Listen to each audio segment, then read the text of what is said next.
Welcome back to the bar. Nope. Welcome back to. Nope.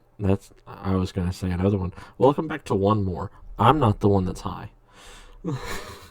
No, I am. Yeah. And sweet are flavored after lignin berries. I The hate that. same, yeah. It's the same berry that the PewDiePie drink is flavored after. Well, I mean, he is Swedish.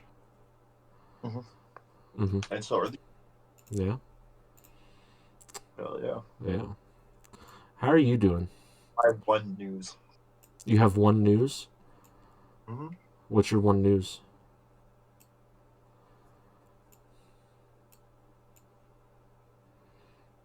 Good news. Great news. Yeah. You were. What's your news? Hmm? What's your news? I already told you. Did you? Mm-hmm. You said you It was had the, one news. that was my news piece. Was the flavor of Swedish fish. Oh, okay. glad we glad we covered that. uh, I have more news than that. Um, first All right. off, first off, um, well, do you want to start with lighter news or heavier news? Um, Lighter news. Okay. Don't What? down. What? Don't down. Don't what? Don't bring my mood down. Oh, okay. You keep cutting out, so all right. Is this What? is this better? For now. Okay. Yeah. I turned my phone sideways so the microphone wasn't covered. Got you. Well, in lighter news, according to UPI.com, this was posted December 18th. The wallaby that escaped from Australia's zoo was found safe. Uh, his name was Dougal. Dougle. He escaped during a storm a couple days earlier, and officials in Burwa, Queensland, uh, zoo said a thunderstorm Friday night led to a fence being damaged in the Roo Haven enclosure, and Dougal was missing and reported by the police Saturday morning. Luke Reevely, general manager at the zoo, said officials used cameras and thermal drones to search for Dougal and found him. He appeared to be sticking close to the zoo in a nearby wilderness area. They were able to coax Dougal into returning to the facility through a back gate around 4 a.m. Monday. So he was safe and sound. I love Unscathed. that. Hell yeah. Hell yeah. Hell yeah. Now what's the sad news? Oh. Sad news. Uh, uh, Chopper 6 News out of Jersey. They crashed into a wooded area today.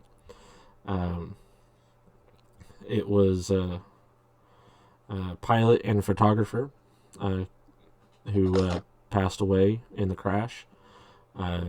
They were returning from an assignment on the Jersey Shore.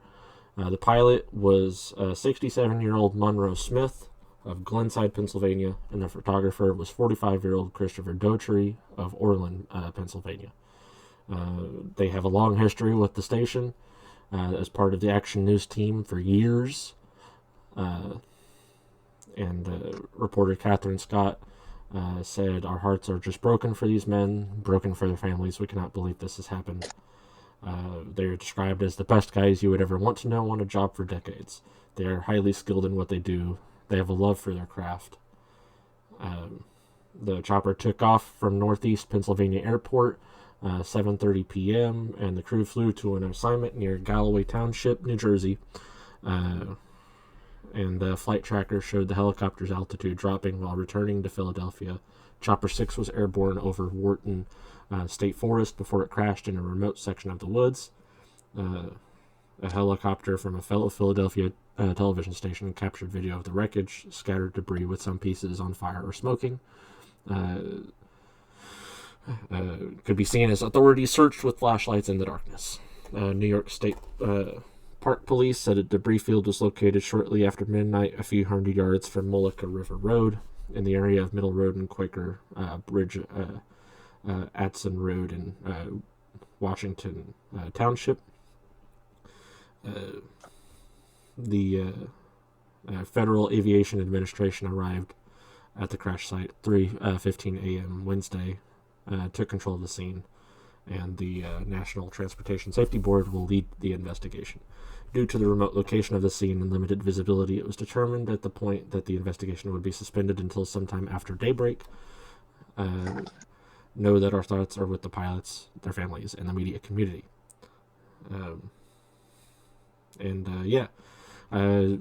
They're cooperating with the FAA. They're still trying to gather information. They cannot comment or provide further information on the case. They're still investigating, trying to figure out what in the hell happened. The records from the NTSB will examine information records. The NTSB will examine include flight data, flight track data, air traffic control communications, maintenance records, weather conditions, pilot license, flight experience, all of it. They do not determine or speculate about the cause of accident. Their preliminary will be within 30 days. So that sounds depressing as fuck. Hey, you said sad news. I had other news that was less sad. You went straight from like, oh, cute animal escape to death. You said sad. But I wonder what the photographer was trying to get a picture of. I don't know. I'm wondering what the mission was as well. They did not say. They did not say. Yeah. Okay, your turn. My turn? Your turn. It's always my turn. Yeah, because I don't got any. I know. All right. Less sad, more aggravating news. The police crash in St. Louis. Did you look into it? Nope. All right. Well, let me tell you, it is fucking weird. So, in St. Louis, Missouri, not too far, audio listeners, from where Tommy is. Just say St. What? What part of St. Louis? Let's see.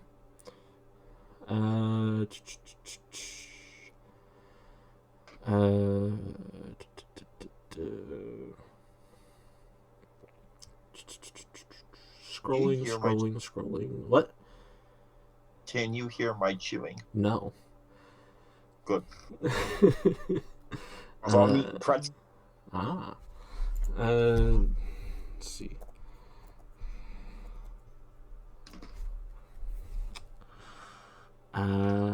Here, South Broadway, St. Louis. So South what? South Broadway, so like near the Mississippi River. Yeah. Okay. Yeah. All right. So, the news on the crash. So it was late night, early morning type time, and this you can go to theguardian.com and look for the recording, or you can go to Twitter. It's also on Twitter, or you can go to YouTube. It's also on YouTube. To see the video of what happened and give your take. A bar owner in Missouri was jailed after a police cruiser crashed into his establishment. You say he was killed or jailed? Jailed. He was arrested after the police crashed into his building. Yeah. That's Missouri. Yeah, that's Missouri for you. He's facing charges filed against him by the prosecutors, albeit ones that were quickly reduced amid a public outcry over the case circumstances. Nobody should have to go through this, going from being a victim to having to defend yourself, your family, and your business. James Pence and Chad Morris, a gay couple that runs a gay bar, an LGBTQ plus bar specifically, was they they had this happen to them. Chad Morris, 37, was closing up his bar with him and his husband, husband's drinking establishment, Bar PM, with one of their employees early Monday when a police sport utility vehicle plowed into the front of their building. Two St. Louis Police Department officers, in the middle of completing their rookie probationary period, were in the cruiser at the time of the wreck. In a subsequent report cited by local news station KTVI, the cruiser's driver claimed he feared he was traveling too close to a parked car, overcorrected, leading to the accident. The station reported a nearby resident describing the conversation with the driver, in which the officer said he hit the bar after swerving to avoid running over a dog in the road. So, obviously, now he has two different things that he said happened.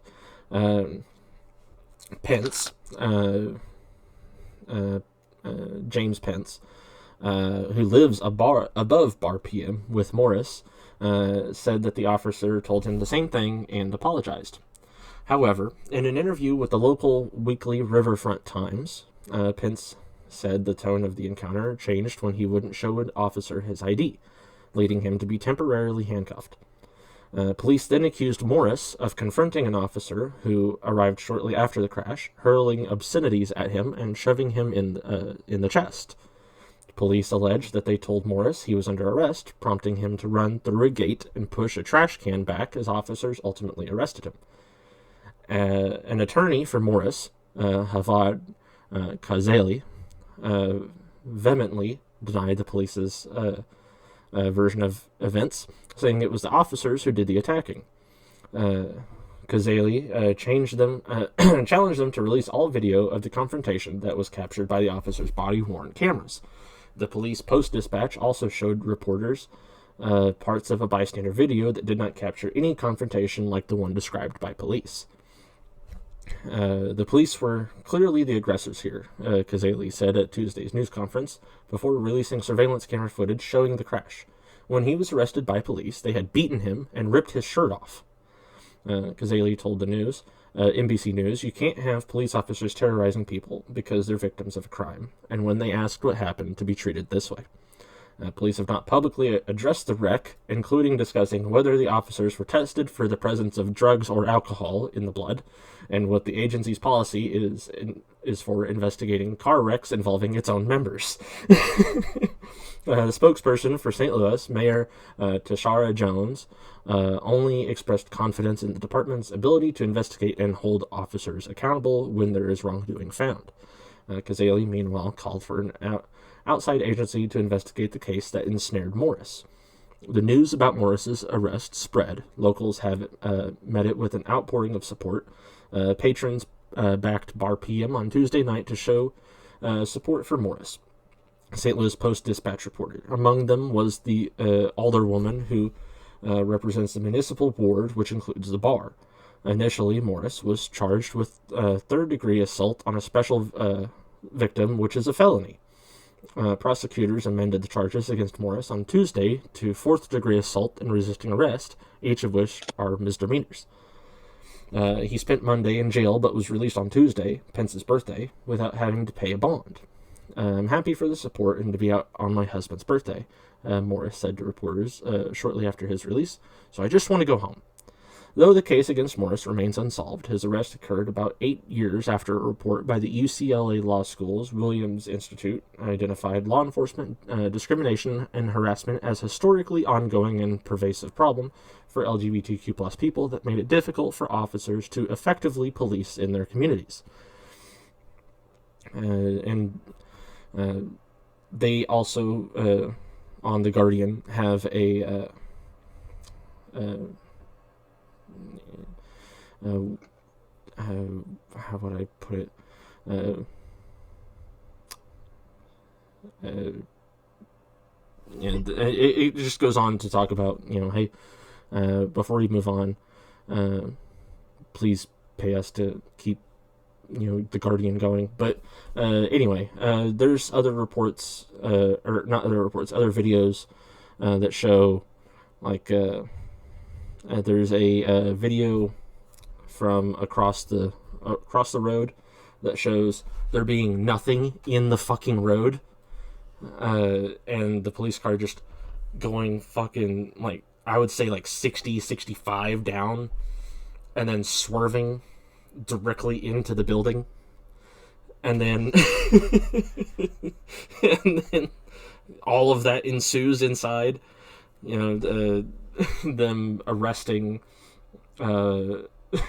The guy. arresting the guy for, like, pushing against them because they're like, they just busted in the fucking wall, and then everything fucking else that happened.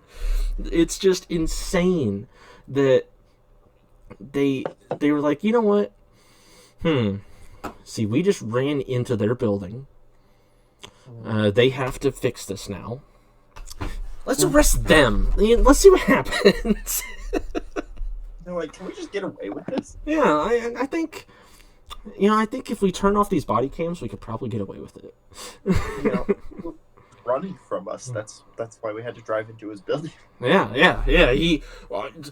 I saw him in the road, didn't you? No, just me? It's... St. Louis police, they do blow sometimes. Yeah, well, they'll also put people on hold. Yeah. They'll be like, for emergency, you'll be like, hey, my car just got broken into. They'll be like, let me put you on hold. Yeah. Yeah, there was a TikTok that I watched earlier of people talking about this dispatcher that someone called 911, and they're like, help me, I'm doing chest compressions, my friend is dying here, bleeding out, and they were like, all right, well, is he breathing? And it's like, I'm doing chest compressions to make sure he keeps breathing, can you fucking help me? And they were like, I don't need this, help yourself. And then they hung up. And I'm like, I'm sorry. That's America. I don't need your attitude. You know what? Yeah, no one asked. But in slightly lighter news, the Colorado Supreme Court ruled late Tuesday that former President Donald Trump is ineligible for election in the first ever invocation of the U.S. Constitution insurrection clause for the presidency. Trump was removed from the state's presidential primary ballot in a 4-3 vote in which justices partially overturned a previous district court ruling on the matter. One of the issues under question was whether Section 3 of the 14th Amendment, which has an insurrection ban, disqualified Trump from being on the presidential primary ballot. We do not reach these constitutions lightly. The state Supreme Court, whose justices were all appointed by Democratic governors, said in their filing. We are mindful of the magnitude and weight of the questions now before us. We are likewise mindful of our solemn duty to apply the law without fear or favor, and without being swayed by public reaction to the decisions that the law mandates we reach. Trump's attorneys vowed to appeal the decision of the U.S. Supreme Court.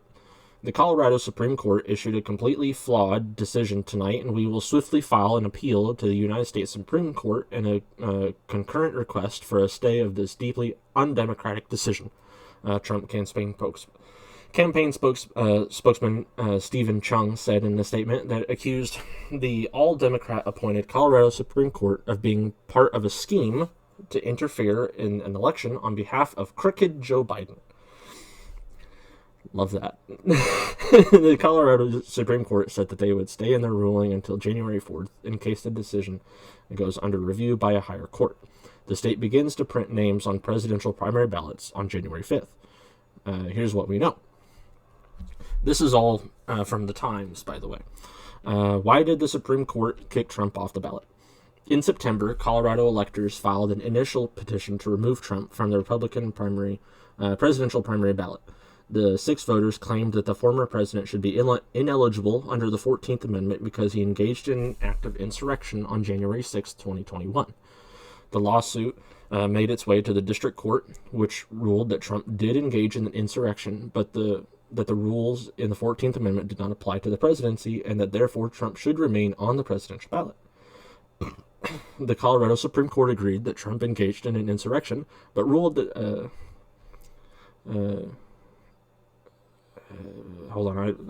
The Colorado Supreme Court agreed that Trump engaged in an insurrection, but ruled that the Section 3 of the 14th Amendment does, in fact, apply to the presidency, meaning that Trump could not appear on the ballot. What is Section 3 of the 14th Amendment? The 14th Amendment was ratified shortly after the Civil War to abolish slavery, but also included other provisions. Section 3 of the 14th Amendment says that no person shall be a senator or representative in Congress or elector of president or vice president, or hold any office who, having previously taken an oath to support the Constitution of the United States, shall have engaged in an insurrection or rebellion against the same or given aid or comfort to the enemies thereof. In other words, Section 3 disqualifies people from certain positions of power if they have previously taken an oath to uphold the Constitution and engaged in an insurrection or given some sort of aid to a U.S. enemy. The provision was most recently applied in September 2022 when a New Mexico County Commissioner was removed from his position after his role in the January 6th insurrection. Well, how does Trump's behavior on January 6th relate to the 14th Amendment? Both the District and State Supreme Court of Colorado found that the actions that took place on January 6th, 2021, when Trump supporters stormed the Capitol while President Joe Biden's win was being certified, constituted an insurrection. They also agreed that the former president engaged in that insurrection. Last year, the January 6th committee assembled by the House to investigate the effort to overturn the 2020 election issued a final report that made the case that Trump was the main cause of the insurrection. The report said that Trump and his inner circle engaged in at least 200 apparent acts of public or private outreach, pressure, or condemnation, targeting either state legislators or state or local election administrators to overturn state election results. The report also pointed to Trump repeatedly alleging that there was voter fraud without evidence and his lack of action to stop his supporters after they had converged on the Capitol. The committee recommended using the 14th Amendment to prevent people who engaged in the insurrection from being elected to office. Do legal experts agree with the ruling? Legal experts have been mixed about whether Section 3 applies to the presidency because it is not one of the positions explicitly stated in the 14th Amendment, but the section says it applies to any office, which some say includes a candidate for president. A report by the Congressional Research Service adds that while the judgeships are not directly mentioned in Section 3, the bar has historically been applied to them. Two leading legal scholars, William Baud and Michael Stokes Paulson, released a 126-page report this year finding that the 14th Amendment does disqualify Trump from office. Other scholars, like Stephen Calabresi, founder of the conservative legal group known as the Federalist Society — that doesn't sound like a Nazi group at all — initially agreed that with their research that though he later changed his mind. That is because he interprets Section 3 to apply to appointed officials, not elected ones, when the text references officers of the United States, according to the New York Times. Have other states considered this claim? At least 13 other states, including Alaska, Arizona, Nevada, Texas, Vermont, and Wisconsin. There are also existing lawsuits attempting to disqualify Trump from the ballot. Some of these cases have already been dismissed by at least one court, according to legal website Lawfare. What will the Supreme Court do? The Supreme Court has been asked to overturn the Colorado Supreme Court's decision. The court has not yet decided whether it will take up the case, but they have a limited time because Colorado primary ballot deadline falls in early January. According to NBC News, even if the Supreme Court chooses to hear the case, it would likely take time to issue a ruling, meaning that their decision would most likely apply to the general election as opposed to the primary. The court could also decide that the law is moot, or it has lost significance to be resolved other than the January 4th deadline passes, or once the January 4th deadline passes. The Supreme Court has also been asked to intervene on a separate Trump-related case about whether the former president can be prosecuted on charges that he attempted to overturn the 2020 presidential election.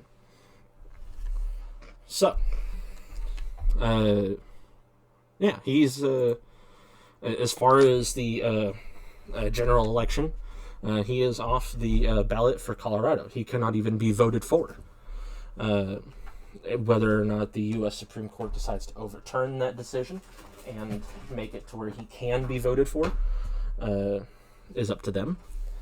But I'm surprised the state has power to do that. You're surprised a state has power to do that? Yeah. Well, yeah, I mean, every state... So, the way that I think that it works, without asking your political guy, what's his name again? Yeah, Dan the man. Without asking Dan the man, I believe that it works in this way. So the federal law is one thing. State law is a different thing. So if one state decides that you broke the law, well, there you go. You broke the law in that state. But if another state says, well, I don't know, well, then you're fine in that one. So if, for example, Missouri is Kansas away from Colorado, if Colorado says, yeah, this Trump guy, he's kind of an asshole, and we don't like what he did, so we're not going to vote for him at all. Well, Missouri could say, I don't know why the fuck not. This guy lets us have our guns and our, freedom. Fuck that. We say not only is he going to be on the ballot, but he's going to be the only Republican on the ballot. And then, that's what they rule, and, that's what happens.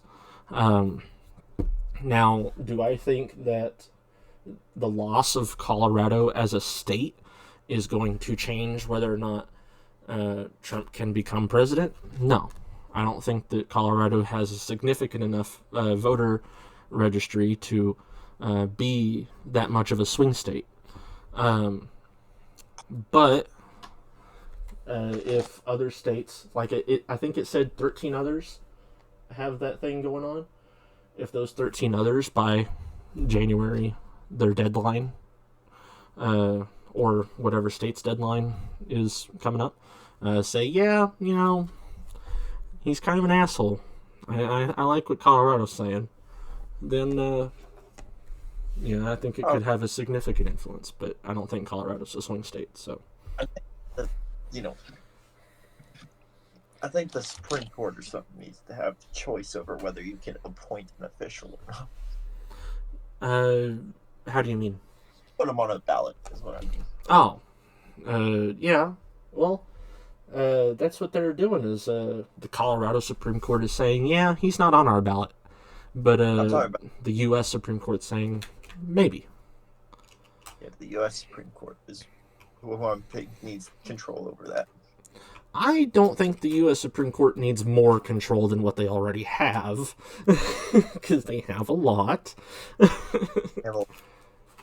They are the reason that abortions can't happen here in Missouri, so. Mm-hmm. Yeah. Well, no, Mike Pence is the reason for that. Well, the U.S. Supreme Court decided to overturn Roe v. Wade. The Missouri government was like, hey, we're going to act on this immediately.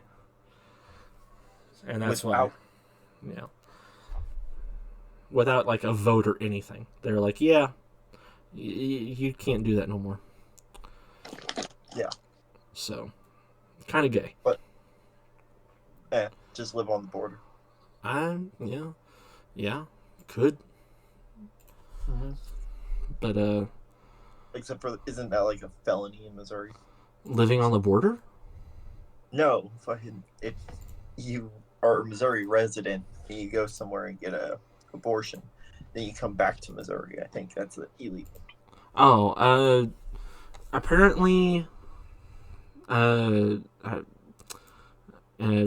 was saying something about, like, if you if you go and get it done, but then you get arrested, we got you, but I don't know if they got us, really.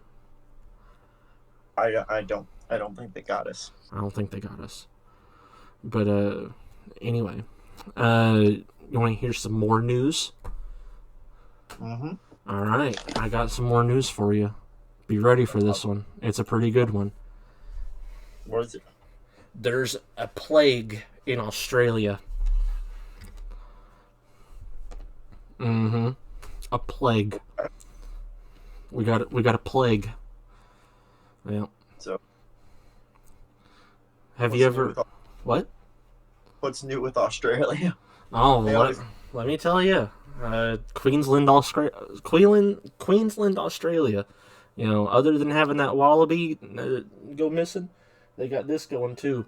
A plague of rats. Yeah. It's creating havoc in Corumba, a small coastal town in Queensland, Australia. Hordes of rats are chewing on electrical wires and eating everything they can find and washing up dead in massive numbers. And they're creating a stink. The stench is quite bad. Carpentaria Shire Council Mayor Jack Bodden, whose shire includes Corumba, told NPR. But if coastal winds prevail, he added, it is still livable. The rural town isn't alone. Other parts of western Queensland are also enduring a plague of native long-haired rats, whose population exploded after a copious rainfall boosted plant vegetation across the hundreds of miles in the inland outback. The long-haired rat eats shoots and leaves, and then leaves for the north, seeking more food. Like an army, the mass of rats also has a very effective and literal force multiplier. Gray says, Gray being Emma Gray, School of Biology, Environmental Science at the University of Technology, Queensland, says they can produce 12 young every 3 weeks when the conditions are good.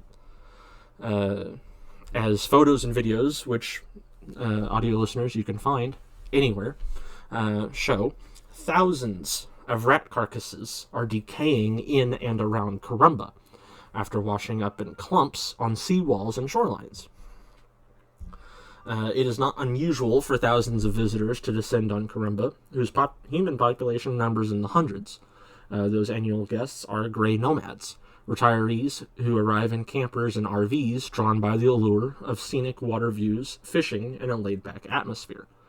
But alarms were raised earlier this year in July.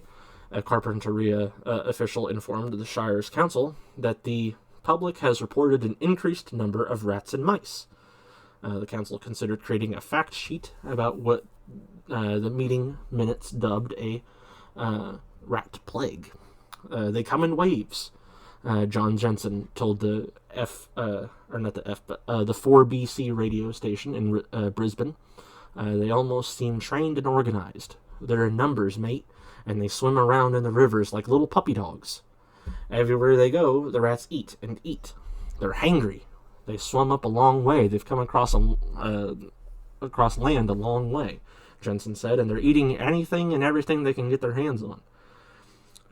Rats destroyed a car by attacking its wiring at Derek Lord's rental business in Normanton, near Corumba. He told Agence France Presse. The rodents were so bold, he added, they broke into his ducks' cages and stole their eggs. You can't even escape them out on the water. Rats have been scampering up anchor chains of charters and fishing boats. Commercial fisherman Brett Fallon has been seeing at least 100 rats a night on his boat, he told Australia's ABC. And then on the NPR here, they show the rats' migration ends in Corumba. In the Queensland topography, with a river system that twists its way to the northern coast, funnels the rodents towards the shore, and dead or alive, hordes of them arrive in Corumba, a fishing and port community. The rats hit the Norman River and just start swimming where the tide and the currents take a huge number out to sea. Being hardy little buggers, high numbers reach the other side in Corumba. Once they arrive, there's little anyone can do to curtail the plague. Traps have been set up, but in the face of such multitudes, the measure really is a token gesture. The best the government can do, he said, is sweep bodies of rats away to keep walkways and boat ramps passable. Animal control ranger Phil Grieve has been collecting dead rats by the hundred. That's how many can fit into each disposal bag. First day, I got 18. So that's 1,800 rats. God dang. When will the plague be over? To the layperson, a plague of rats might seem to signal the apocalypse, but Gray says the long-haired rats arrive in cycles. The phenomenon is a natural process and occurs at irregular intervals ranging from 3 to 17 years. The last large rat migration or interruption in the region happened around 12 years ago, but records of them go back for centuries. As quickly as the rats erupt or boom in numbers, so too do they decline or bust. The decline can be linked to several factors, from a change to dry conditions to increases in inbreeding and disease. Predators that feast on the rodent influx, feral cats, for instance, are eating quite well. Generally, during a rat eruption,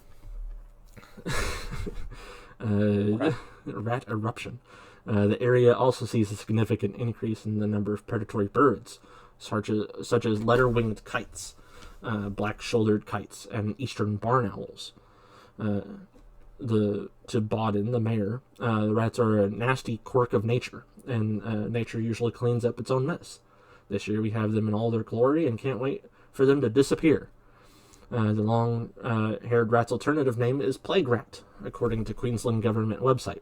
The rat's conservation status, as you might guess, least concern.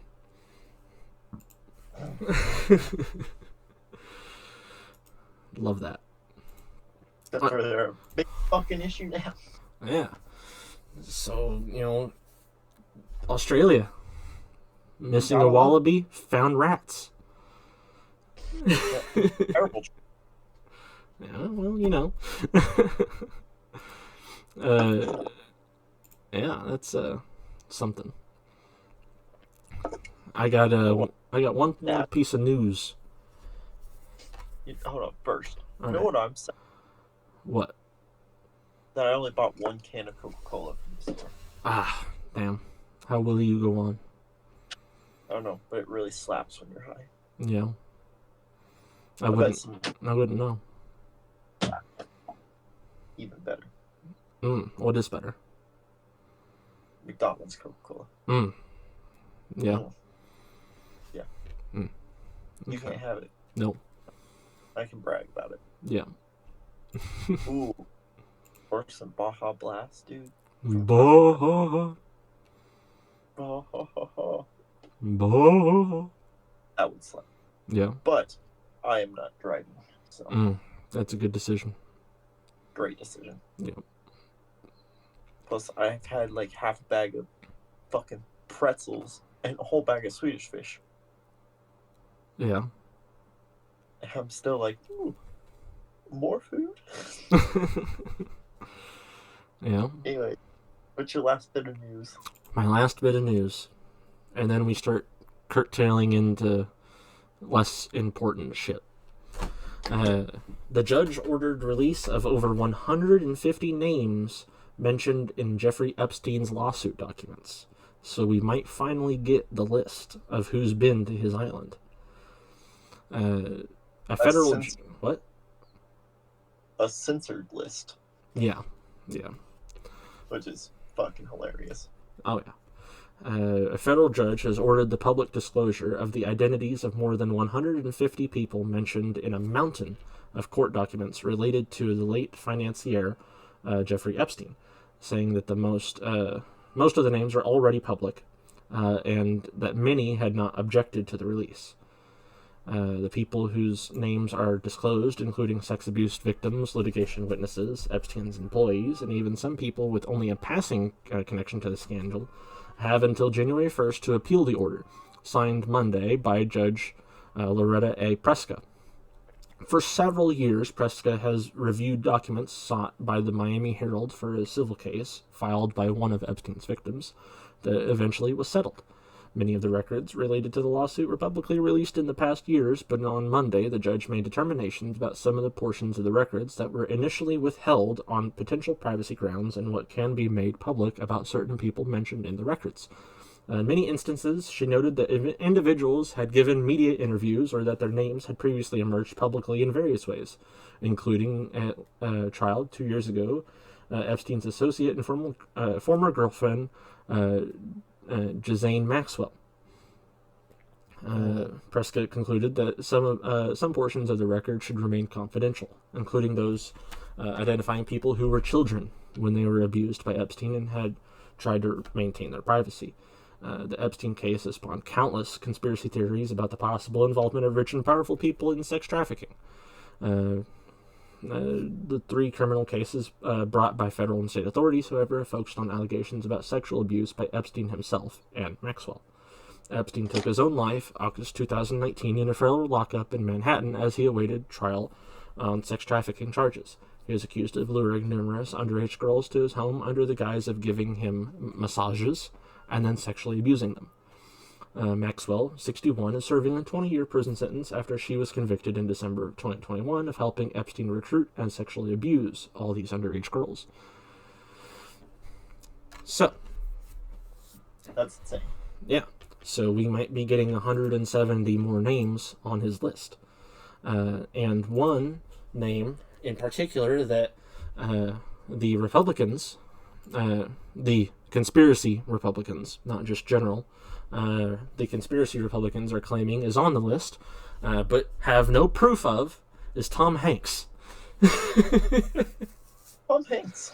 Yeah, for some fucking reason, just because Tom Hanks does not like Trump and does not like what happened during that presidency, they are saying Tom Hanks is on Epstein's list. And that his name has just not been released yet. Tom Hanks. Woody. No, what's your guess? Who do you think's going to be on the list? Who do I think's going to be on the list? Yeah. And you can't say basic ones like Trump and Biden, because we don't care. I'm going to say Vince McMahon was on the list. That's a solid one. Yeah. Yeah. Because he already has a whole bunch of allegations and scandals and suits. I think another one might be, did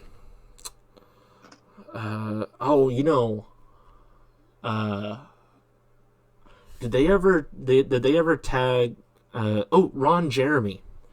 You know, I bet he was on the list. Mm-hmm. I'm trying to think of some celebrities that would be on there. Because I also got to think they had to be from back on that in that time, you know. Yeah.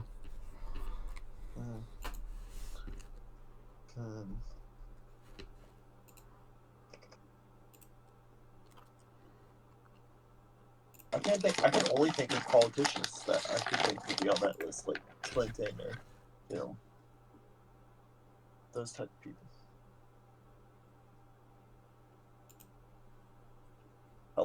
Hello. Yeah, sorry, I'm just trying to find a. Let's see.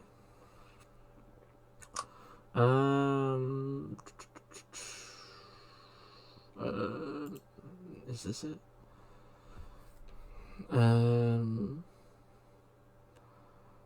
Okay. Let's see. Scroll. I'm sorry, did you ever say who you think was on the list? No, I couldn't think of any celebrities. Well, let's see here. We've got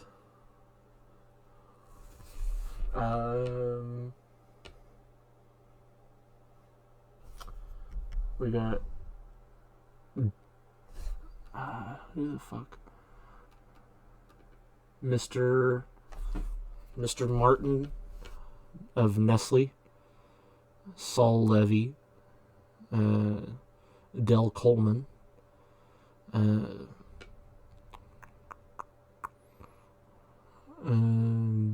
see, This is so hard to read. Test flight, Jeffrey Epstein, Ghislaine Maxwell, Mark Epstein, Linda. Test flights. Let's see. Page 2. Whoa. Oh, these are just his name still. Where's the guests? This is supposed to be a list of people on the flight. It's just his name over and over again. Well, that's not a good list. I don't like that list. Come on, give me the full flight records, dickweeds. Sorry, dead air. You know who else might be on the list? And, you know, the people that we say, audio listeners, these are not people that are on the list. These are just people that sound right for the list. Oh, here we go. These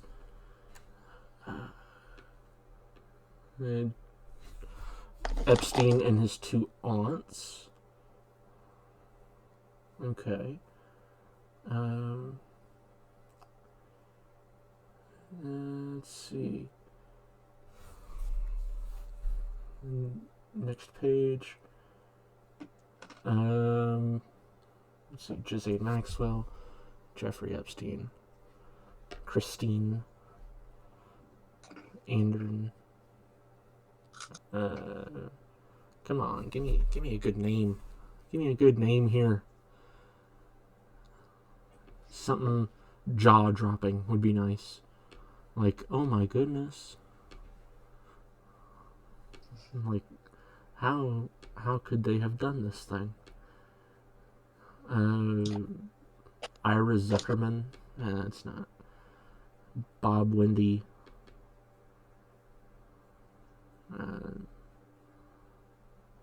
Come on.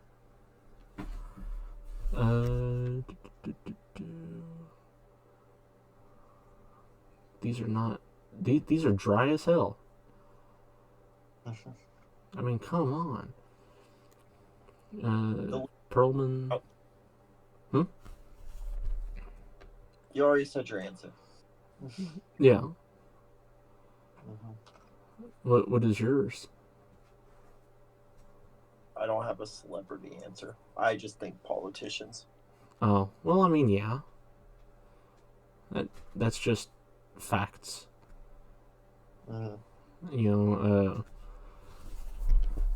I'm not seeing it so far. I mean, this is a long flight log.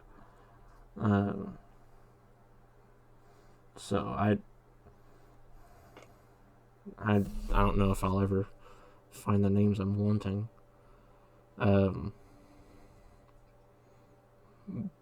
But Bob Gold, that's a name. Donald Trump was on the list. Wow. That was known already.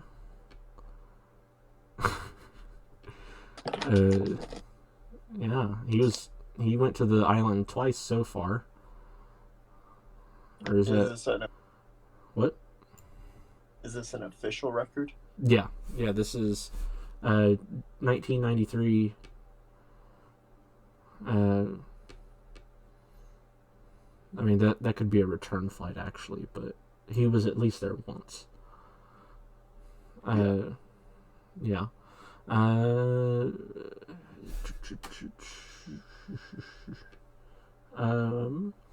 mean, that right there puts him in a federal case of sexual abuse. I mean, wouldn't that...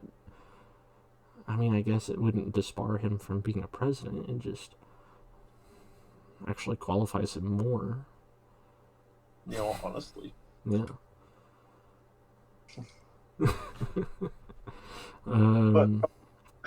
What? There? What? Surprised Trump went there? No. No, not even a little bit. Let's see. Kennedy, or not Kennedy, Epstein. Yeah. Yeah, oh, there he is again, Donald Trump. went there another time. And there's no return after, so I think that was 3 times total now. Oh, there he is again. Another one. Yeah. That it's not good.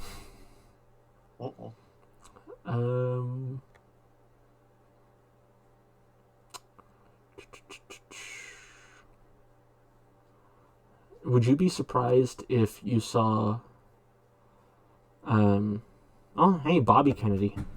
One of the Kennedys. Wow.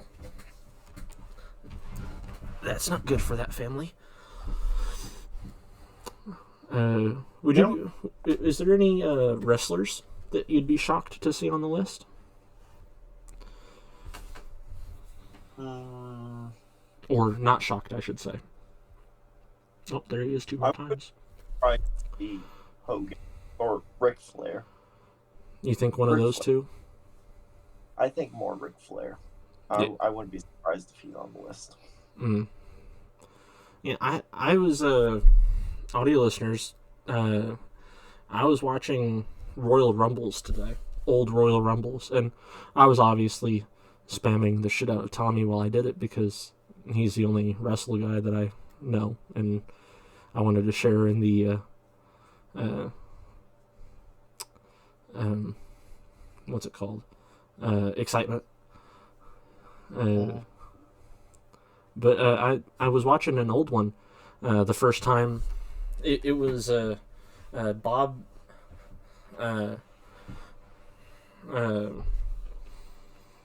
Bob Beckman, I think it was.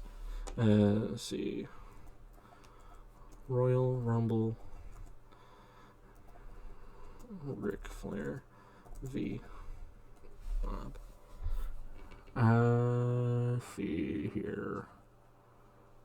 No, not Bobby Heenan.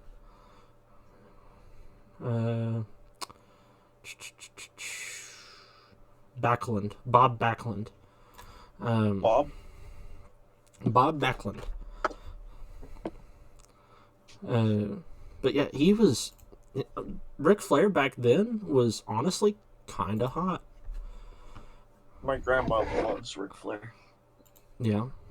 I mean, nowadays he's gross. But back then, whoo. Aged like... Do what? He aged like milk. Yes. Yes, he did. Yeah. And he's got that red nose, like you can tell he's been drinking. Yeah. All the time. Yeah. Yeah. Let's see. You know who I would think... who I think wouldn't surprise me if I saw them on that list is honestly Dusty Rhodes. Like, he was in so many different drugs at the time. Yeah. You never know. You never know. Yeah. He might he might have regretted it, obviously, if he was alive to tell the tale, but yeah, I feel like that's something he would do. Like, just devious shit. Poor Cody Rhodes. Oh, yeah. Bro, oh, man. Seeing him win that 2023 Royal Rumble, that was awesome. Yeah. For me, it was. Yeah. Yeah. I wanted to win the title. You want who? Sami Zayn to win the title. Ah. At their Elimination Chamber. Oh, hey. So when Donald Trump and Eric Trump on this day. Sorry, go ahead. I forgot already. Sami Zayn winning the title.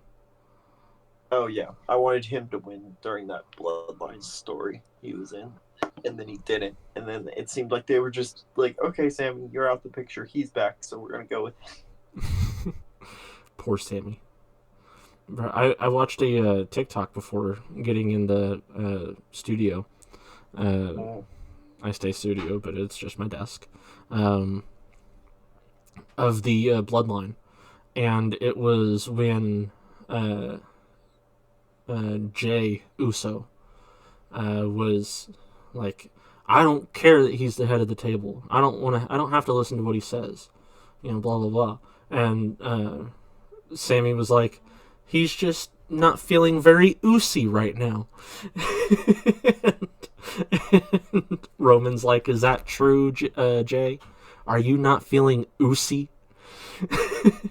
Well, if you're not feeling oozy tomorrow, I'm gonna give Sammy here. I'm gonna take away his honor.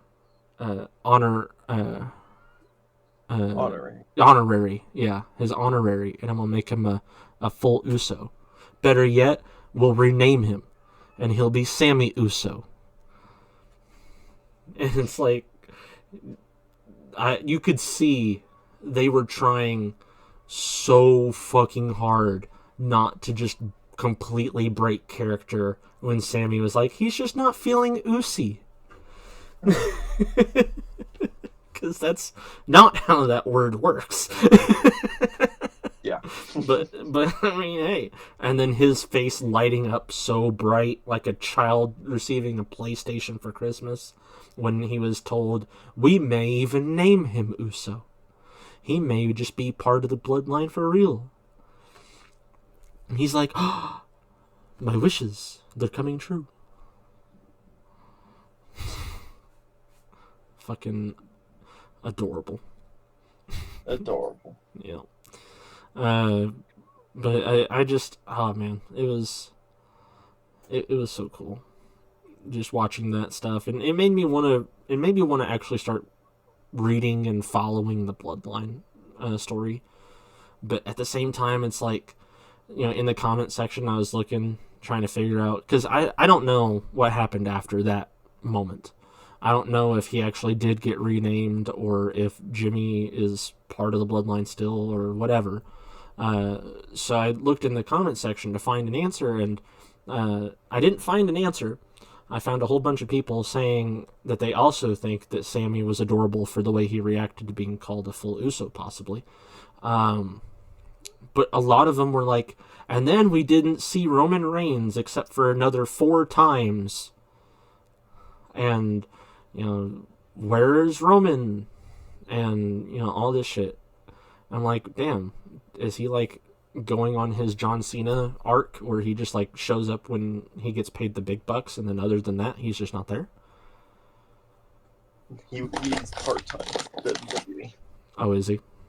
Yeah. He's a part-time wrestler, which still is a crazy schedule, but in his contract, he doesn't have to make very many appearances, just at the biggest shows. Okay. Whoa, that's a big list. Okay. I'm like halfway through this Epstein log thing, and I have already stopped giving a fuck.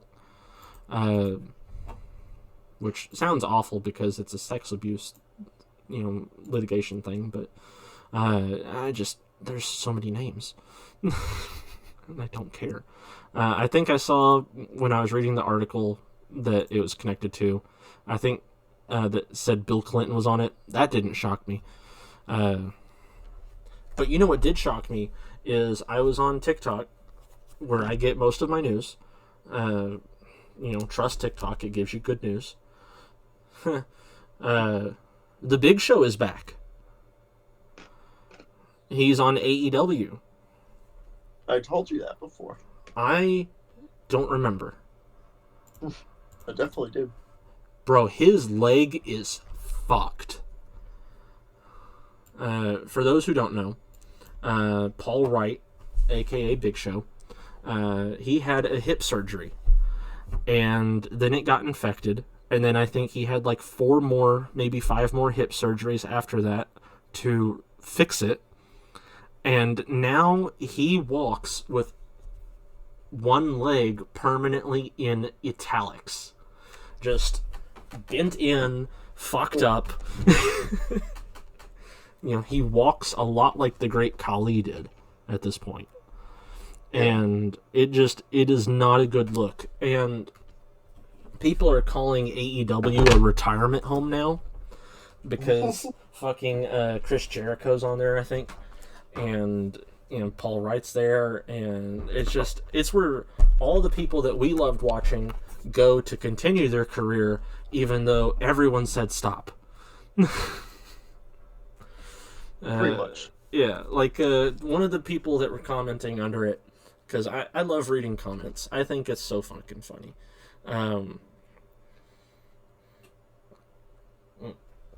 sorry, I'm drinking some cran raspberry juice. One of the things that I think is so fucking funny is one of the comments was talking about how at the time of Kane and Big Show still being on WWE, there was a moment where the crowd was chanting, "Retire, please retire, please retire." It was fucking hilarious. And then after that, Kane did, and he became a mayor, and he's doing his thing and living his best life. And every once in a while he'll come back on and he'll have his mask in his pocket and be wearing his mayoral suit and do some funny shit. But then Big Show retired, and he started doing Big Show's show or whatever the fuck it was on Netflix, and that didn't last very long, and blah blah blah. Now he's back, and his leg is absolutely fucked, and he has plenty of money. He's doing it just for fun, but he's gonna get even more fucked, and it's yucky. And man, I think Samoa Joe is on AEW now. I don't know how long that's been a thing, but he's on there. Let's see who else is there. Oh yeah, by the way, 2023 Royal Rumble, the absolute shade that everybody in the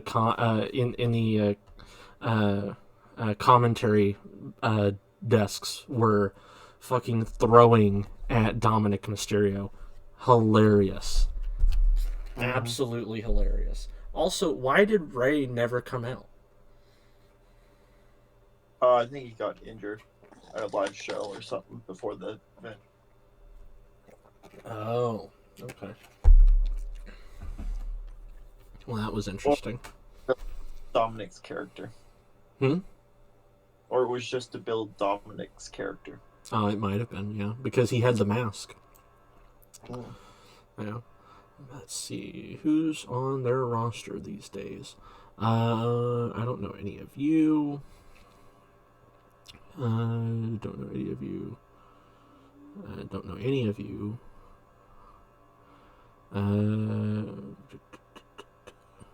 Is Billy Gunn an old WWE guy? I think he is. Billy Gunn.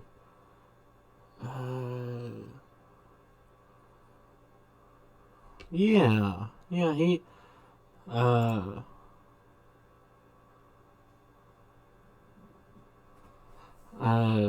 he used to do WWE Hall of Fame. He was in DX. Yeah. And then he had the gay duo, Smoking Guns. Yeah, with Chuck Palumbo. Yeah. And now he's in AEW, and he has a is it a hoodie? I think it's a hoodie that says "Scissor me, daddy ass." So progress. Career has been defined. Yes, obviously. Yeah, there's Bryan Danielson that you were telling me about. Back when he was Daniel Bryan, and then there's Chris Jericho looking old as shit. Let's see, Christian Cage. I think he might be an old WWE person. I'm not sure. Uh, let's see. Daniel Garcia. I think he's just that. Dustin Rhodes. Dustin Rhodes? Dustin Rhodes. Dustin Rhodes. What Is about Dustin? he? Is he? He's related to Cody Rhodes. Okay. Dusty Rhodes. Yeah. Gotcha. He was Gold Dust in WWE. Oh! Okay. Damn, he's old.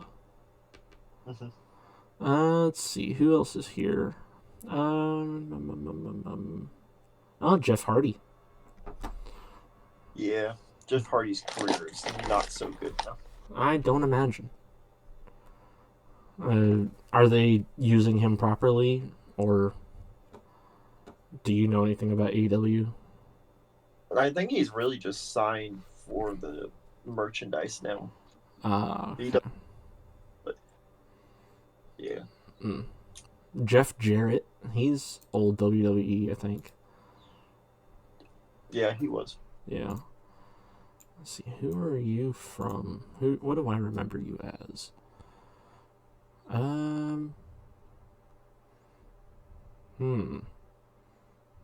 What's his name? Jeff Jarrett. I think. He was an older wrestler. Might have been a commentator. He was Sting. He is Sting. Sting still wrestles. Oh. Okay. Or wait, is he?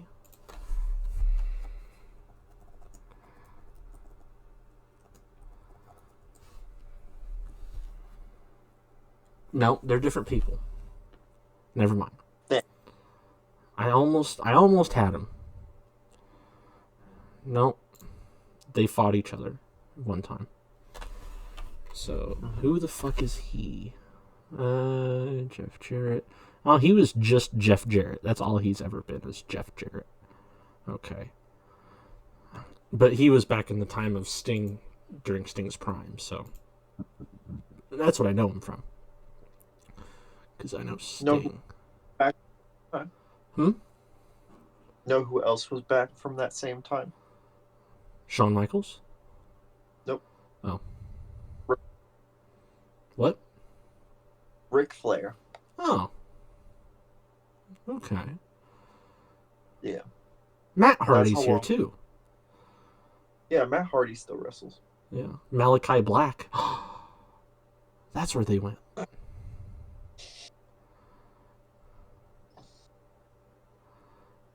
Most WWE stars who can't make it in WWE go to fucking AEW. Oh shit! I didn't know that your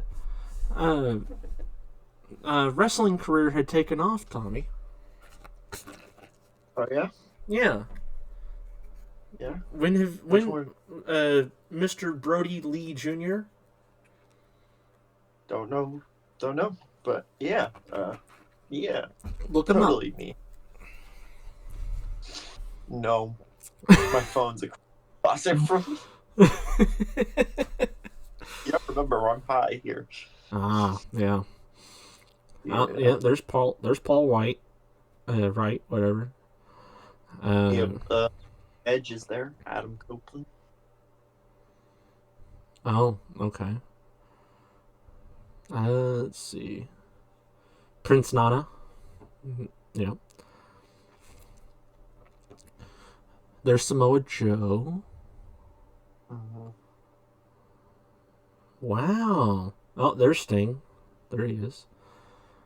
Swerve Strickland. Let's see. The Butcher. Oh.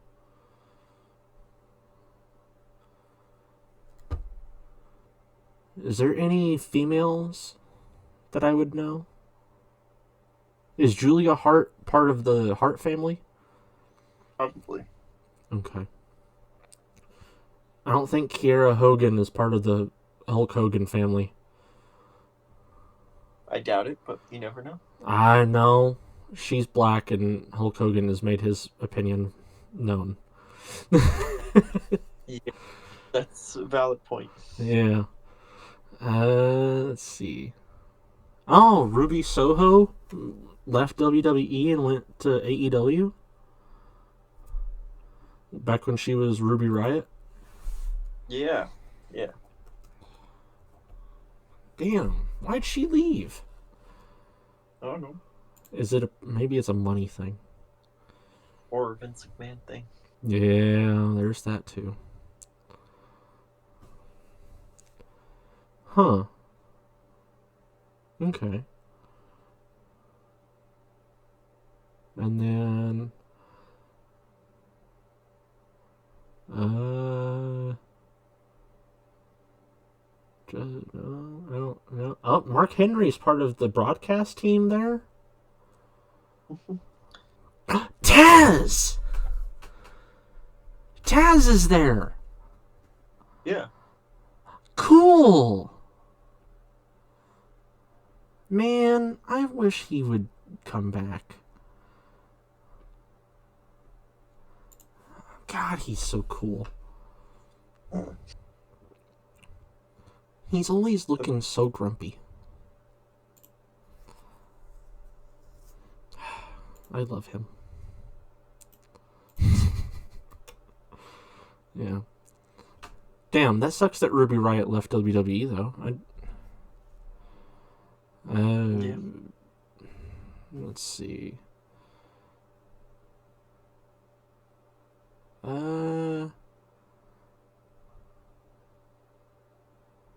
Let's.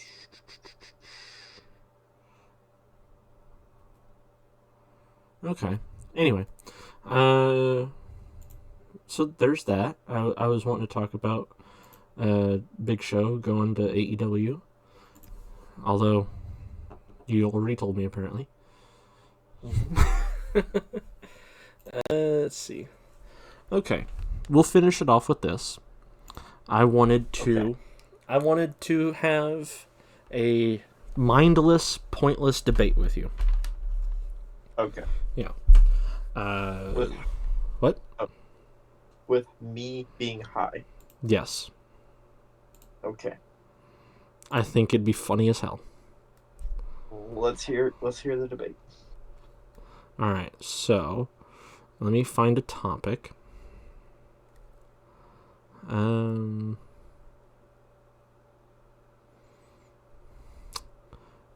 What do you want it to be about? Give me an idea of what you would want to talk about, debate about. Just pick something. Okay. It doesn't matter. Okay. All right. No, that's not. That's kind of. No, that's not it. No, that's we shouldn't talk about that. No, we shouldn't talk about that either. Nope. Nope. Nope.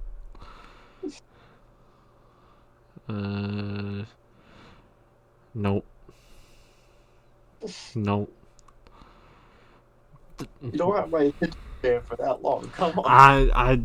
These are a lot of things that you and I just are not in any space to talk about. For example, women's point of views. We don't have much to say on that. People having medical conditions and all that sort of stuff. Not our thing. Let's see. Roast mental disorders on our podcast. Here we go. Moving in with your best friend. We have ideas on that. I did it. Yeah. Yeah. Okay. So this is on r/am I the asshole. Love this subreddit, by the way. Love it. Very good for getting heated, raising your blood pressure, and then keeping it there because you keep scrolling. Really What? serious and realizing it's not that serious and your blood pressure just drops. Yeah. Yeah. Yeah, as soon as you get off of the subreddit, you're like, wait a minute, why do I care? I didn't care that much. I always care that much. Alright, here we go. Ready? Yeah. Am I the asshole for not wanting to move with my best friend anymore? So, long story short, my best friend moved into the spare bedroom of my 2-bedroom townhome I share with my long-term GF. We lived 2 years before. We lived here 2 years before her. My sister soon needed a place to stay, so now she also lives in my dining room. Recently, her sister got a transfer. Her sister got a transfer out of state for her job, and my best friend decided to go with her, mostly because she didn't want her sister alone, and she recently got fired from her job. The timing is rough because all 4 of us were planning to move into a bigger place in a few months and had one picked out. But that's okay, plans change. We also told her we will cover her utilities since she's moving to save money. Me and my GF toured a 1-bedroom and really liked it, and we're planning to move there. She came to us later saying she changed her mind and will be staying. So we all need to look for a 2-bedroom. I was a little frustrated, but it's okay. Whatever, we can change our plans again. We asked her then about her utilities, and she just said, I only have rent. This would be the second time in 1 year we've covered for her. So I then scheduled a tour for a 2-bedroom apartment, which we are only doing for her. And she forgets she went with a boy all night. And she forgets because she went with a boy all night, so I have to cancel the tour. Me and my GF are really upset and feel really taken advantage of at this point. It feels like she expects us to just pay her bills every time she can't, but we never agreed to that. Especially without being paid back. She also hasn't gone on any interviews, and it's almost been a month, and doesn't have an ID, so she probably couldn't even go on the tour, let alone put in an application. Excuse me, sir. Calm your ass. Thank you. Sorry. Where was I? She doesn't have an ID, so she probably couldn't even go on the tour, let alone put in an application. I find her really hard to talk to, honestly, because she's super defensive, and we've already had a rocky friendship because of this. I don't want to lose my friend, but I don't want to put any part of my future in jeopardy. I've worked really hard for everything I have, and I have no problem sharing my earnings and giving a leg up, but I feel taken advantage of at this point. Do I tell her I don't want to live with her anymore because I don't trust her responsibility gauge or her financial habits? Or is there a way to come back from this lack of trust I have in her? And I just be a huge dick. What do you think? I got distracted halfway through. Okay. But I think that remains shit. Yeah? Yeah. No license, no job, bails on house tours. Yeah. Yeah. Horrible roommate. Yeah. Okay. So no. Do you think that they should not live with them anymore because of the responsibility and stuff? Or is there a way to come back? But yeah, no. Just kick them to the curb. Okay. Well. Yeah. Okay. Yeah, Well, that's my view. That was really short. I did not have any disagreement with that. Love that. All right. So one more. Well, let's find a different topic then, I guess. Let's see. What do we got here? No.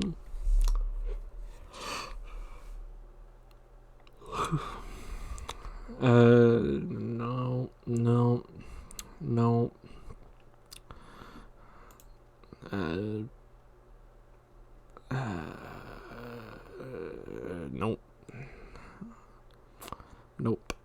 Nope. Nope. Nope. Nope. Nope. Nope. Nope. Nope. Nope. Nope. Okay, these are shit. wouldn't say. What? You don't say. Yeah. Okay. You know what? Fuck it. Let's talk about what we know best. Pokemon. Yeah. What's your favorite gen? 4. Fuck. Okay, I like that gen too. What is your favorite starter?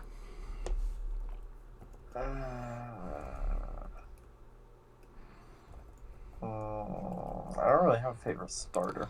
Fuck. I have a favorite starter, but like Starting gen? Do I? Did you say starting gen? I have a favorite starter for every generation, but I don't have just one favorite. Okay. Who's your favorite starter from Gen 4? Totodile. Totodile? Yeah, oh, yeah, well, Soul Silver and Heart Gold count as Gen 4. But I'm not. Okay, let me pick a different one. Okay, yeah, you do that.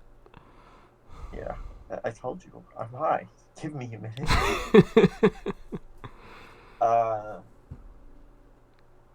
Turtwig. I have a plush of Turtwig too. Okay, I can debate you on that. My favorite is Chimchar. Yeah, I mean, solid. Would beat Turtwig. Yeah, and he's just generally better. Yeah. Oh. No, can't argue. Oh, Motherfucker.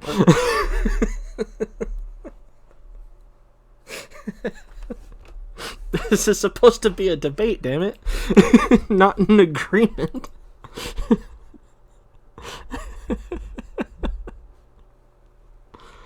Fuck. If you're arguing the best starter from Gen 4, it's probably fucking Chimchar. Well, yeah, but that's why he's my favorite, is because he's the best. Just arguing favorites that we went wrong, because if we were arguing what's the best starter, we would both have agreed, but still. Alright, what is the worst overall starter? Chikorita. Why do you say that? Because Chikorita does the worst in its generation. But compared to other Pokemon. But Chikorita's amazing. No, Silver is like, you choose Chikorita and you're playing on hard mode, because very little things are weak to grass in that early generation. But they have perfect stat spread. That's not great when your stats aren't great. But Chikorita, hands down.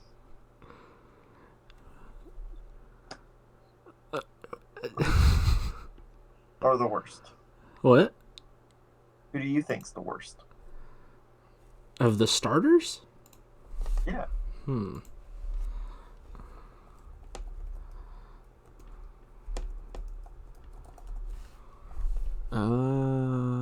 Let's see. I'd probably say... You got so many choices. Yeah. If you say... I'd probably say...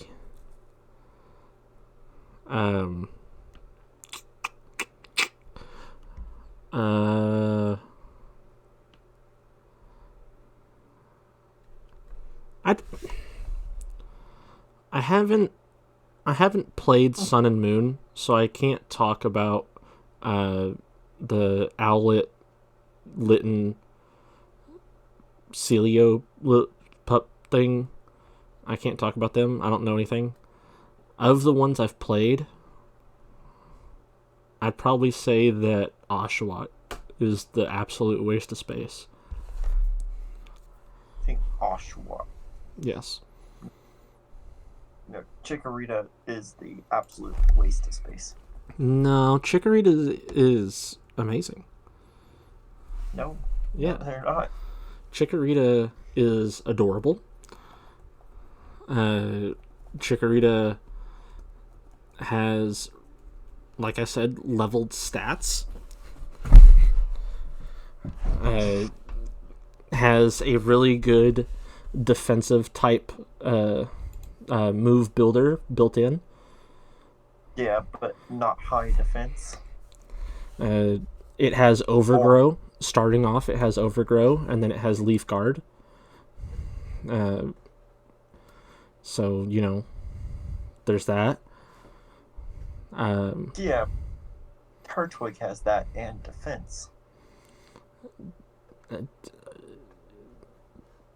It has base 50 friendship. That means nothing. It has high defense. It has a 65 base stat defense. What's Turtwig's base stat defense? Let's see.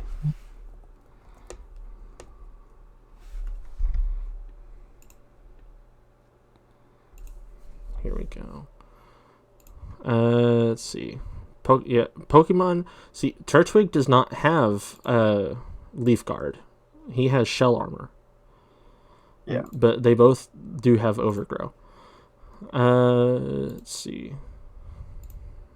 Chikorita has higher defense. I doubt that. Turtwig has base stats of 55 HP to Chikorita's 45, so high HP. 68 attack to Chikorita's 49. And then you go into defense. Turtwig has 64, and Chikorita has 65. Okay. Yep. Turtwig has 45 special attack. Chikorita has 49. Chikorita has 65 special defense. He has 55. He has 31 speed. Chikorita has 45 speed. Total 318 to 318. Damn.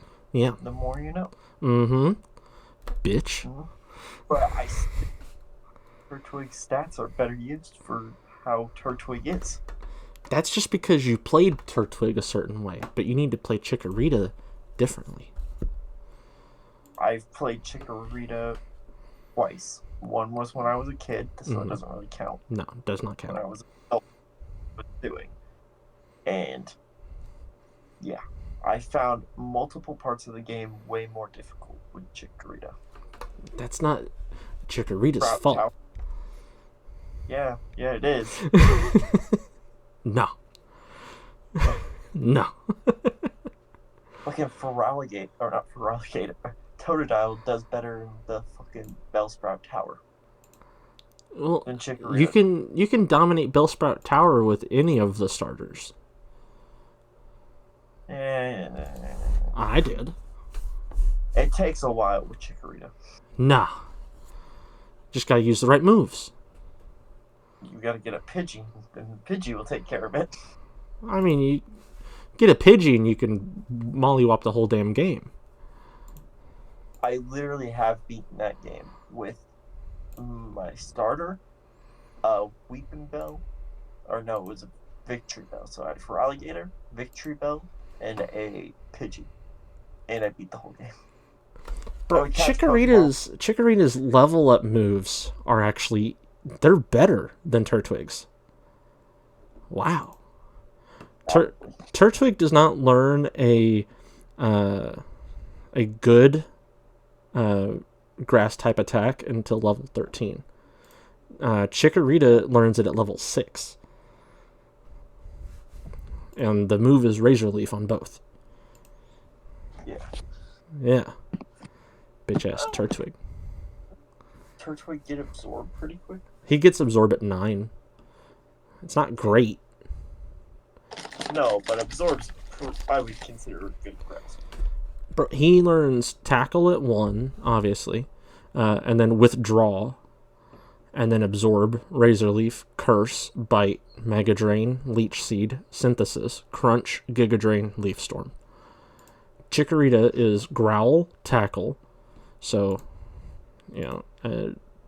Gets both at one. Razor Leaf Poison Powder, which is a pretty good effect, in my opinion at least. Synthesis for that heal. Reflect, Magical Leaf, fire ass move. Leech Seed, Sweet Scent, Light Screen, Body Slam, Safeguard, Giga Drain, Solar Beam. Fucking A. Fucking A. Mm-hmm. Bro, fucking Chikorita? Damn. Yeah. And then in Scarlet Violet, via breeding or picnics, Chikorita can get Ancient Power, Counter, Flail, Heal Pulse, Ingrain, and Vine Whip. Fucking A. Chikorita's kind of fucking goated. And then her shiny mode, or her shiny form, fucking beautiful. Gets that autumn leaf on top instead of the green leaf. And is gold. Mm-hmm. Yeah. Fucking fire. Yeah. The more you know. The more you know.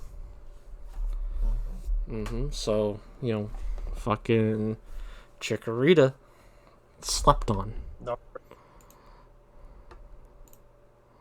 What? Chikorita is not slept on. Chikorita slept on. Mm-hmm. Why do you say no? And there's better grass types. Well, I mean, there's always a better type, a grass Pokemon, fire Pokemon, whatever, than what you're looking at. Like, I can say the best water type is Piplup, just because Empoleon is Ice Steel, and that's like pretty fucking sick. But there's better water types. Yeah. Yeah. Yeah. Yeah. So best option for a grass type starter. Who's the best grass type?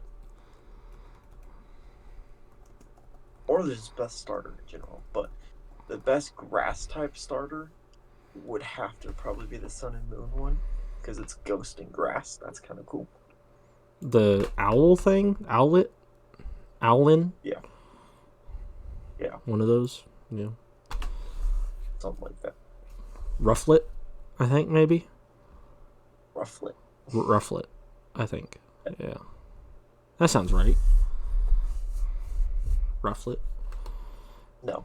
Not Rufflet. Not Rufflet. What the fuck is it? It's Growlithe, I think. Or Owlet. What the fuck is this Pokemon's name? Sun and Moon grass starter. Is it Hisui? Yeah, Rowlet. Rowlet, that's what it is. I was on the right track. Yeah, and then it's Dartrix, and then what? Dartrix, and then Decidueye? What the fuck? Wait, no, this is Hisui. No, that's the right one. What the fuck? It's grass ghost type, which is pretty fucking sick.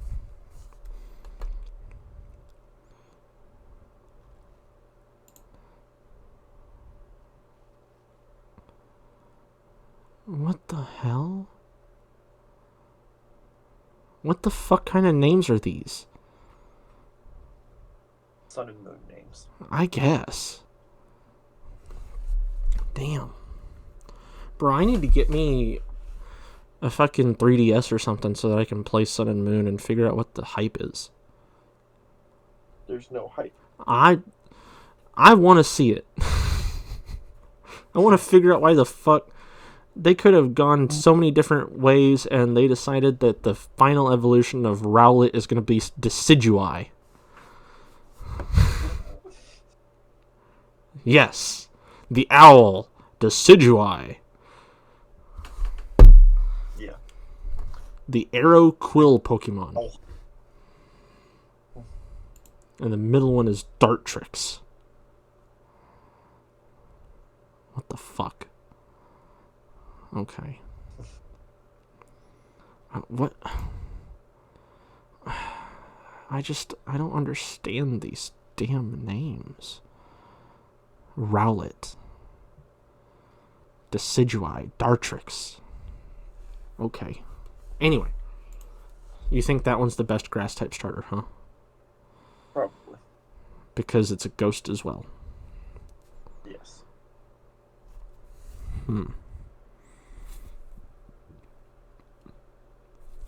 What about...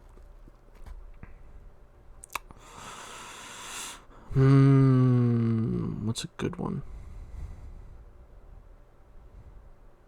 You know what? I don't think I can argue with that one. I don't know anything about Rowlet, so... Other than it's a weird-ass fucking name. Only reason I choose that ghost typing is very competitive. Mm-hmm. And I put that fighting types and normal types can't hit Decidueye. Well, I mean, fighting types and normal types can't hit, but everything else can.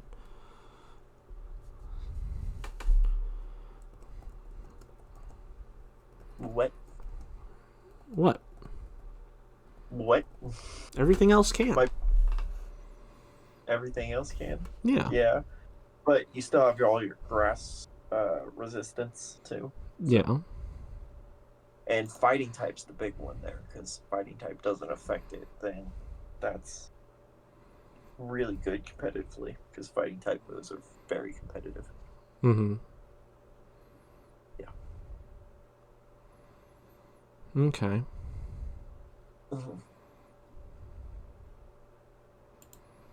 Mm-hmm.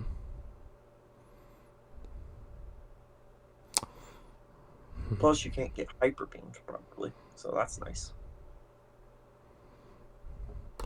I mean, I can still kick its ass. Yeah. So. I mean, that goes with every Pokemon. You can still find a way to beat it. Yeah, I mean, I can use fire types and just kick its ass. Yeah. Yeah. I can use dark types. I can use flying types. Yeah. I can use poison types. I can basically beat your ass with a Golbat. Pretty easy. Yeah. Yeah. Yeah. So. Incorrect. I'm just saying he's better. He's probably the grass starter. Yeah. I don't know. I mean, I feel like polytype Pokemon, like ones that have multiple, types on it. That's what polytype means. I feel like there's a hit and miss risk with it. Like on one hand, yeah, you got two types. So, there's the potential that your second type can combat the weakness of the first type or could inhibit a lot of teams because a lot of people would put a normal or fighting on the team. But then you have things where like fucking Decidueye, fucking that jackass, where it's like, yeah, you got Ghost Fire, or not Ghost Fire, you got Ghost Grass, but I can still hit you with a Fire type, 1-2 pow, fucking Magmortar, put your ass out. Yeah. But then you got things like, what's it called? Like fairy dragons, for example, just throwing something out of my ass. Fairy dragon, boom, you immediately combat, a lot of what would initially kill you. Yeah. Or like, what's a good one?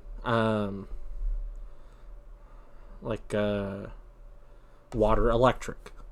Because a big weakness to, that would be itself. So you got that back and forth, boom, knock it out, done deal, 1-2 punch. Right. Yeah. Glad you're agreeing with me. Factual statements, yes. Yeah, yeah. Like, what's a good one? Like I really like Absol. Absol is like kind of my man's. Mm. Absol is a dark type. Immune to psychic, resist dark ghost, weak bug fairy fighting. Now, if Absol, for some damn reason, was to be like, well, then I fucked this Heracross, and now I'm a dark bug. Okay, well, I still have a weakness to fighting, but I don't have a weakness to bug anymore because I am a bug. And it like cancels out. It makes it just like a base attack. 1-2 punch. Then you bug, you also get weaknesses to fucking, a whole bunch of other fire. shit. Yeah. Yeah. Weakest type in the game. Well, but they're cool looking, and Heracross is beautiful. Yeah. I would fuck the shit out of Heracross. The more you know.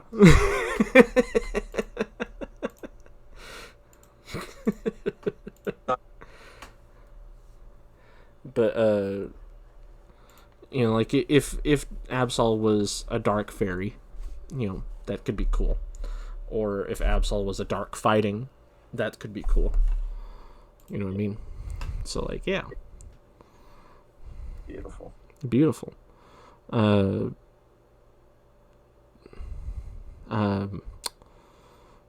trying to see. Oh, yeah, Pangoro, dark fighting, for example.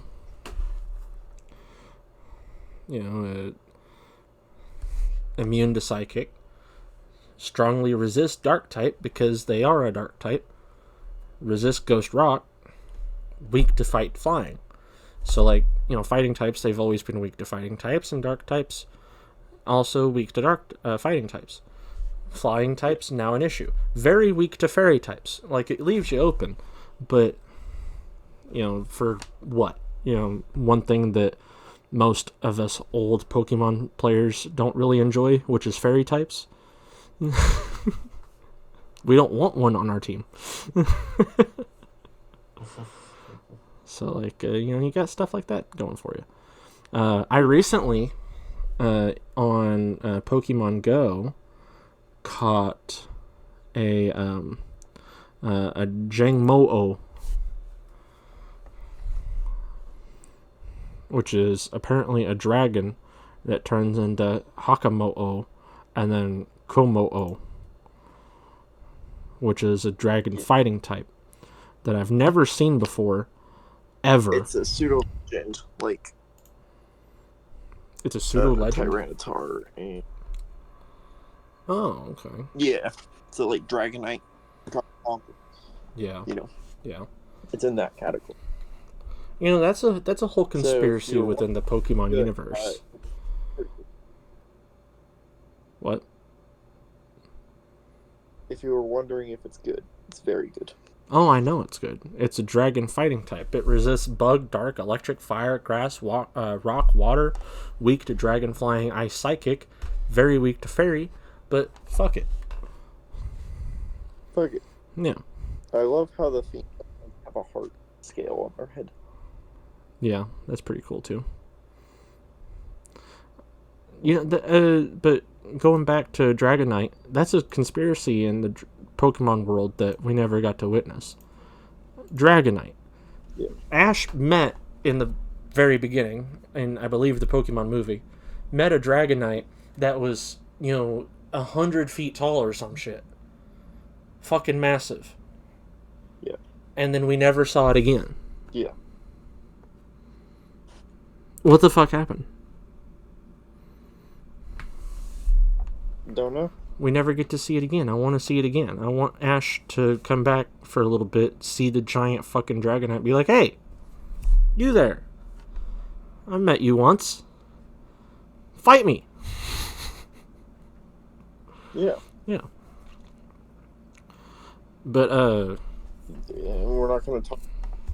What? Freakishly large that Dragonite was. Oh, yeah, it was freakishly large. We're not going to talk about how freakishly large that. Yeah. Yeah. Massive. Yeah. Yeah, Dragonite on Pokemon Go, for reference, people, is less than 300 kilograms, and Mm-hmm. he's 2.5 meters tall. Meters being 3 feet ish, roughly. That is, um, yeah, it's 8 foot tall, but close. Yeah. Close enough. But Komo'o, something else cool about it, bulletproof. Yeah. So bullet moves, Uh-oh. immune. Yeah. Soundproof, so sound-based moves, immune. Overcoat, so powder moves like sandstorm, hail, effect spore, immune. So like pretty fucking sick creature. Yeah. Yeah. A valuable addition to your offensive team. So like, Yes. yeah, Correct. And it can set it up. It can set up stealth rock against common Pokemon like Greninja, Heatran. It can also pressure defog users like Tornadus, Zapdos. Once it has its Clangorous Soul Blaze. Clanging Scales is a powerful stab move that's required to use Clangorous Soul Blaze. It also bypasses Substitute. So Serperior and Kyurem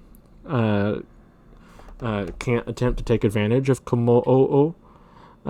Close combat is crucial for steel types like Heatran and Magnezone, which resist or are immune to Komo'o's other moves. I'm starting to just absolutely deep dive on Smogon, and it's really taken over me. And it also has leftovers, and leftovers is fucking awesome. Yeah. And you can put leftovers on anything. I know, but that's its specially defensive is like stealth rock, toxic, protect, drain punch, leftovers, bulletproof. Nice. Yeah. So, anyway, Yes. O'Reilly's Auto Parts is pretty fucking fire. Yeah. Pretty decent. Yeah. So, yeah. Anyway, how do I get rid of this? There we go. And then do that. There we go. I'm still trying to figure out fucking threads. Wow. Anyway, to sum it all up, you can't vote for Trump in Colorado as of right now. A cop car hit a gay bar and arrested the owners because apparently they're the ones that got in trouble. Rats are washing up on the seashore dead in the thousands in Australia. A wallaby was found and returned safely to the zoo. Channel 6 News helicopter crashed and everybody in it died. Me and Tommy have difficulty debating over things because we agree on a lot of stuff.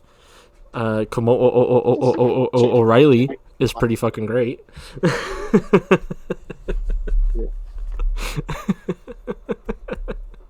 And you expected a better Chikorita slept on. Yeah. How you were mistaken. Yeah.